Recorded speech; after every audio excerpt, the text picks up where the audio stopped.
আজ ভোর 4:30টার সময় উঠেই বেরিয়ে পড়েছি ঘুরতে যাওয়ার উদ্দেশ্যে। ঘুরতে বলতে আরংঘাটায় যাব, বেশ অনেকটা দূর আমাদের বাড়ি থেকে। সেই জন্য সকাল সকাল বেরোলাম, কারণ দীপকের চোখে যেহেতু সমস্যা রয়েছে, ওর চোখে একদমই রোদ এবং ধুলো লাগাবো না। সকাল দিকটা একটু ওয়েদারটা ঠান্ডাও থাকে, মানে দিনের বেলা রোদ্দুরে যতটা গরম হয় ততটা গরম থাকে না। সেই জন্য আমরা যাচ্ছি। এখনও দেখো কেউ ঘুম থেকে ওঠেনি আর আমরা বেরিয়ে পড়ছি।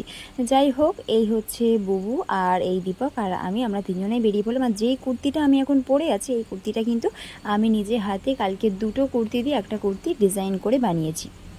আমার বেশ ভালোই লাগে পুরনো দুটো জিনিস দিয়ে একটা নতুন কিছু বানানো, একটু ইউনিক লাগে। তো যাই হোক, সেটাই চেষ্টা করলাম। দাঁড়াও, তোমাদের একটু পরে পুরোটা দেখায়।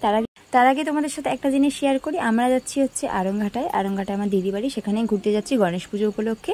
আমাদের নিমন্ত্রণ ছিল, মানে সবাই বারবার করে বলছিল যাওয়ার জন্য। যাওয়ার ইচ্ছা একদমই ছিল না, কিন্তু অনেক সময় না আমরা সবার কথা ফেলতে পারি না।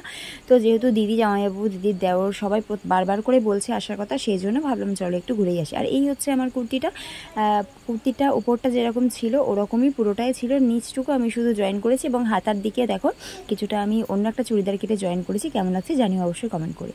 আর এখন আমরা নেমে পড়েছি, কিন্তু 1 ঘন্টা আমরা আরংঘাটা স্টেশনে বসেছিলাম, কারণ এদের এখান থেকে ফার্স্ট গাড়ি হচ্ছে 7টার পর। আর আমরা এখানে নেমে পড়েছিলাম 6টার সময়, তাই 1 থেকে 1.5 ঘন্টা ওয়েট করেছি, তারপর আমরা পৌঁছেছি।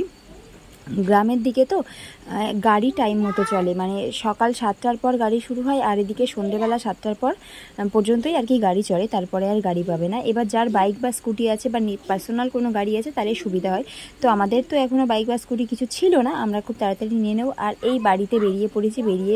দিদির মেয়েরা আর দাদা, আমাদের সবার এখন এনজয় টাইম, আমরা সবাই এনজয় করছি। আর আমার ছেলে এক জায়গায় যাবে, সেই জন্য এখনও ড্রেস চেঞ্জ করেনি, মানে ওর মেসোর সাথে আর কি বাজারে যাবে। তো যাই হোক, ছোট্ট ভ্লগ কেমন লাগলো অবশ্যই কমেন্ট করে জানিয়ে দিও।